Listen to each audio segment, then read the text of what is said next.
Hello everybody, welcome to the Clery football channel, and there's something very different about this England team. Brackets complimentary. You won't see it properly until the summer, and when you do, you are going to shart your very kecks. But Thomas Tuchel is doing something with this England team that we have not seen before in my entire life. And as this was the 11 that started against Latvia, what is it that he is doing? Why is he doing it? How come it's so good? Well, basically, it turns out that the first person to ever really understand English football and its problems is a German. So let's have a look at that.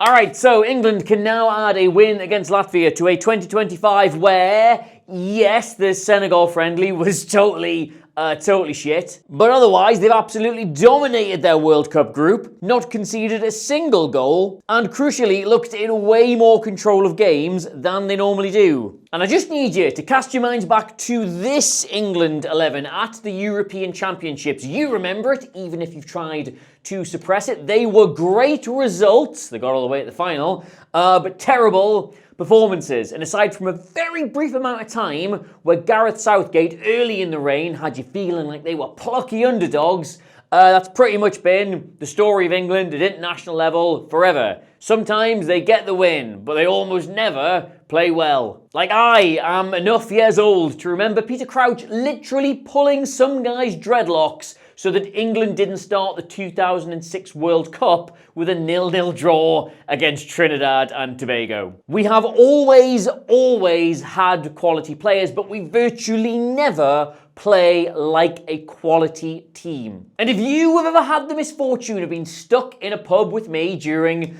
an international tournament, you will have heard me say this a million times, right? But it's all to do with balance. We always absolutely load the England team with the biggest stars possible and just hope they'll be able to figure it out on the pitch from there. And yes, that does give you brilliant moments like Bellingham's equaliser against Slovakia, Saka's equaliser against Switzerland, Palmer's goal in the final, but they all tend to come in games where at some point, and for lots of it, you wish you were dead. And all right, yes, you can talk about the quality of opposition he's been up against thus far because it hasn't been amazing, right? But regardless, Thomas Tuchel has won every single competitive game since he took the job 2-0, and more importantly, England have been in control of every single one of those games, and it felt like they've been getting in more control as they've gone on. And that is as much to do with who Thomas Tuchel is not playing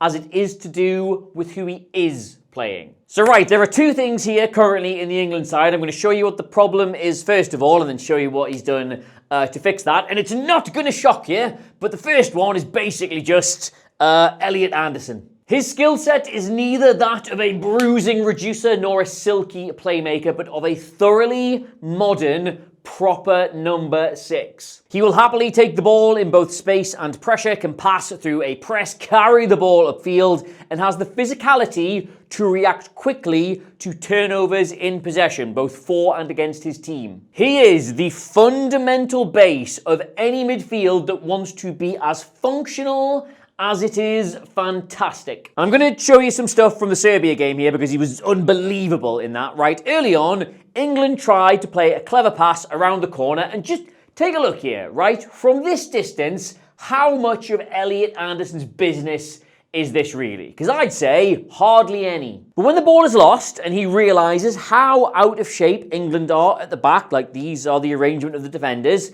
he makes it his business, bursts across to stop the Serbian midfielder turning in field and playing it forward. He just hustles him back into traffic so England can get the ball back, which means Elliot Anderson has gone and regained possession here, but not with some blockbuster tackle or something that makes for an impressive stat, but just with really good reading of the game and a willingness to cover the ground required to cover for his teammates. Likewise, again, England are under pressure at the back. He confidently shows for the ball on the edge of his own box and crucially opts to turn into the pass rather than simply knocking it backwards and putting the responsibility back on his colleagues. But best of all here, and this is the kind of thing we mean when we talk about players who can set the tempo, right? He does not opt for the easy pass of knocking it out sideways here, but instead threads this needle through the midfield and through the press into Harry Kane. And it's a pretty simple decision, yes, but it's also, when you look at the situation, still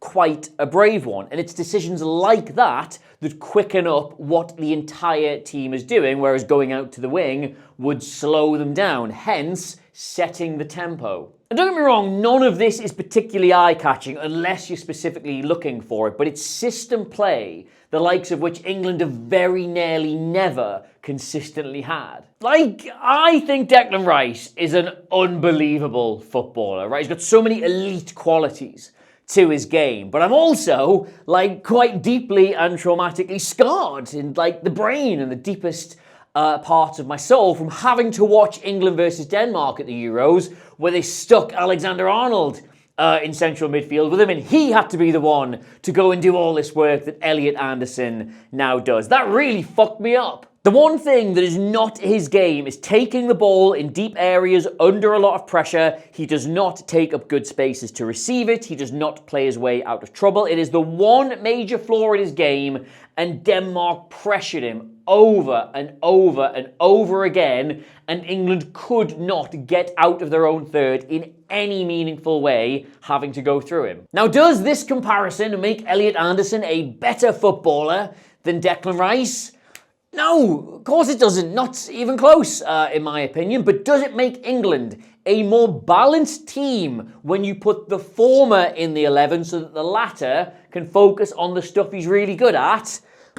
Yes, obviously. This is what the video's about. In the games Anderson has started for England, he has had more than 90 touches in each of them. He had 127 against Andorra, and away in Serbia, he won the most duels of any player on the pitch. And I know Serbia aren't great at the minute, but Serbia away is not a kickabout with your mates. It's not the League Cup second round. It's a genuinely terrifying place to go and play football, especially if you're making one of your first appearances for your national side, and especially if your entire reason for being there is to be receiving the ball under pressure on the edge of your own box. But you watched him in that game, and his passing was excellent. His pressing was excellent. He was asserting himself in both boxes, both in and out of possession. He was simultaneously England's orchestrator and its organ donor. He was their poet and their paramedic. That'll do. And you want to see something that made my heart sing with joy, right? The Wales game, right at the start, high press, Bellamy's got them doing this really, really well. Rice and Anderson are on the edge of the box, and Anderson goes, it's fine. Oh, mate, look, don't worry about any of this, right? I know this isn't your thing. Just you push on, you move up, you go be where you want to go be.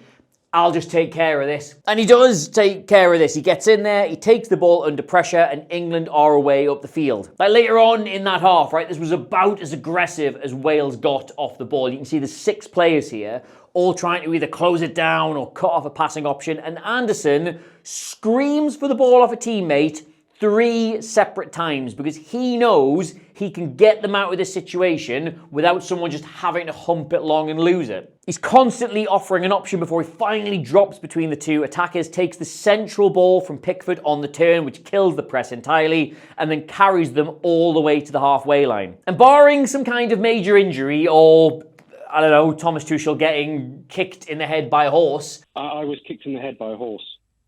Or something, he will be on the plane. And based on these performances, he should also be, my opinion, on the grass. But if, my friends, you could just recall, like 6 or 7 minutes ago, I did say that part of this was the players who are on the grass, but the other part is the players who are not. This run of England performances where they have finally asserted the sort of control they should in games has taken part without a great many of its quote-unquote stars. Of this 7-game run, Jude Bellingham has only started 3 matches. Phil Foden has only started 1, Cole Palmer has only started 1, and Trent Alexander-Arnold has played a grand total of 25 minutes. Well, but just hang on a second there. I know what you're going to say. It's the injuries, Adam. These players have been injured. That's why they've not been playing. And that's not wrong necessarily, but let's just take a little step back, little deep breath. Let's lay a few things out. Jude Bellingham could absolutely have been called into this squad, but he wasn't. Tuchel said he was very happy to go with the squad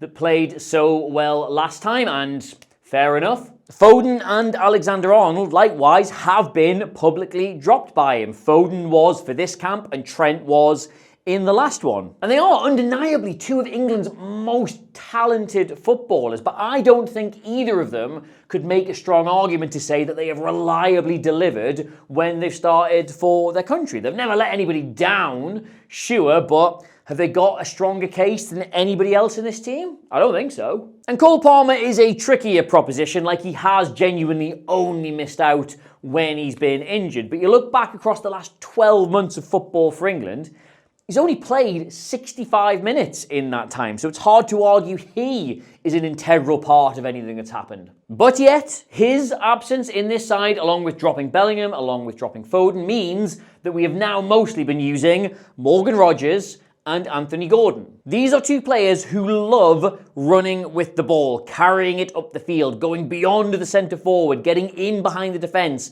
and using that running to create chances. And that, coincidentally, is just exactly the kind of player Harry Kane's having so much fun playing with at Bayern Munich. Because that style of play really suits how much he just loves to drop away from the defenders and get on the ball. And not to keep banging on about the European Championships. I'm aware I may have some unresolved trauma there. I'll get to it though, don't worry. If we look at his heat map from the entire tournament, you can see he was spending way more time getting involved with the midfield than he was in and around the box. And obviously, if he's going to spend that much time doing that, then you need to have other players in the side who will revel in getting into that space he is creating for them, whether it's to have a go themselves or create a chance for him as he arrives late. That's how he works as a centre forward. And Anthony Gordon, he's really direct. He loves doing that. Morgan Rogers is really direct. He loves doing that. But Cole Palmer and Phil Foden and players like them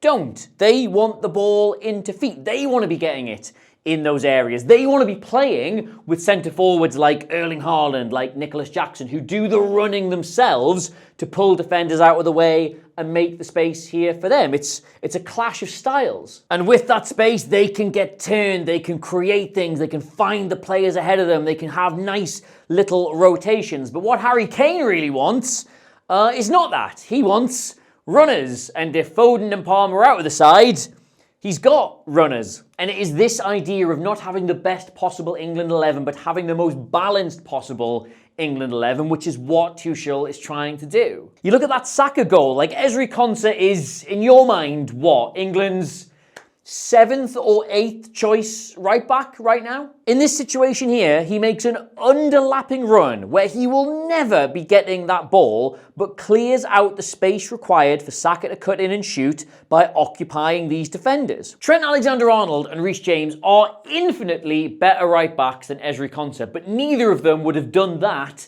in that situation. They would have been wanting to be in their favoured positions so they could get the ball, so they could be the ones to affect the game. But Konsa instead, well, he knows to just leave those things to Saka. So he goes and helps him out by making a sacrificial move. And Archie, I know what you like, by the way. If you cut in me saying sacrificial move with that Harry Potter clip where he's like, oh, you're going to take my thing, he's going to sacrifice himself, or however it goes, right? I'm gonna take something that you love, I'm gonna boil it. Anyway, though, Morgan Rogers, who I should probably do like an entire video on of like England's Morgan Rogers versus Aston Villa's Morgan Rogers, because Aston Villa's Morgan Rogers is having an absolutely minging season, and England's Morgan Rogers is having the most fun I've ever seen anyone have in their lives. That's a good thing. He is absolutely perfect for what this England system needs. Both Saka and Gordon benefit from having him in the middle. Both the midfielders love having him drop in and carry the ball for them. Harry Kane benefits loads from having him go beyond them. I'm already anxious about the discourse that is going to surround this man when he goes to the World Cup, and one of these three gentlemen do not.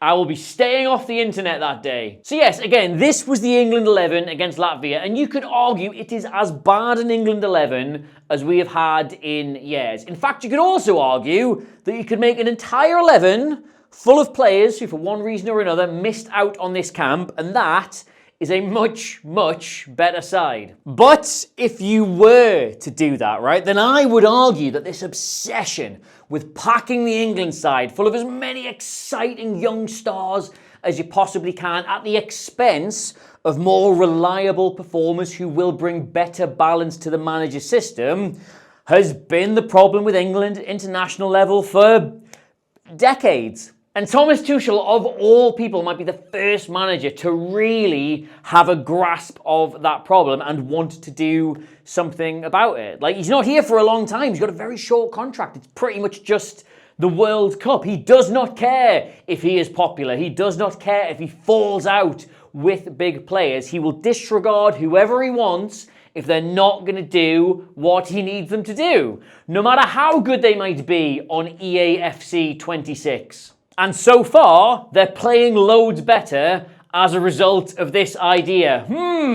Make you think. So yes, there you go. That's why England on a team sheet appear to be getting steadily worse, but when you actually watch them, they're getting better and better. That's nice. Now, if you've enjoyed this video, and of course you have, what am I, bad at this? Then why not subscribe to us here at ACFC? Or if you're feeling really exciting, you become a channel member where you can tell us what to do and watch the exclusive videos we make. You get discounts on certain things, fun emojis, fun cool stuff, all that whatnot. If you find my vibe very off-putting, but you've liked the content, subscribe to the newsletter that they're making me do here for some reason. I literally don't ever leave the building, so it would be nice if people read it. And you can get me across all the social medias at Adam Clery, Clery. I'm joking, by the way. It's not an imposition. I absolutely love what I do. I'm very blessed. I'm going away now on a working holiday. Here is me waving from that holiday.